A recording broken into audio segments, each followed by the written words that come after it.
Hi అండి. ఇప్పుడు నేను మీకు చూపించే ప్రాపర్టీ వచ్చేసి అగ్రికల్చర్ ల్యాండ్ అండి.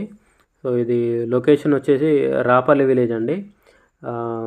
బోనకల్ మండలం వస్తుంది ఇది. ఏంటంటే మనకి ఇప్పుడు వైరా నుంచి మధుర వెళ్ళే రూట్ ఉంది కదా, ఆ రూట్లో అండి. మధుర రూట్లో మనకి పాలడుగు నుంచి లెఫ్ట్ లోపలికండి 3 కిలోమీటర్లు వస్తుంది. పాలడుగు నుంచి మధుర రోడ్కి 3 కిలోమీటర్లు వస్తుంది ఇది డిస్టెన్స్. బోనకల్కి వచ్చేసి 12 కిలోమీటర్లు వస్తుంది. వైరాకి వచ్చేసి 18 కిలోమీటర్లు, ఖమ్మంకి వచ్చేసి 40 కిలోమీటర్లు వస్తుందండి. ఇది డాంబర్ రోడ్ ఫేసింగే ఉంటుందండి.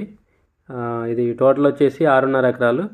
ఇందులో ఎకరంన్నరేమో మెట్ట ఉందండి, 5 ఎకరాలేమో వరి పొలం ఉందండి. సో ఇది రైట్ సైడ్ కనపడుతుంది కదా, ఇది ఎంత మెట్ట అండి, పచ్చేను. సో ఊరు పక్కనే ఉంటుందండి, రాపల్లి ఊరు పక్కనే ఉంటుంది, ఊరు దగ్గరలోనే ఉంటుంది. మీకు వీడియోలో కూడా హౌసెస్ కనపడుతున్నాయి. సో దీని రేట్ వచ్చేసి 30 లక్షలు చెప్తున్నారండి ఎకరం. ఫిక్స్డ్ ఏం కాదు,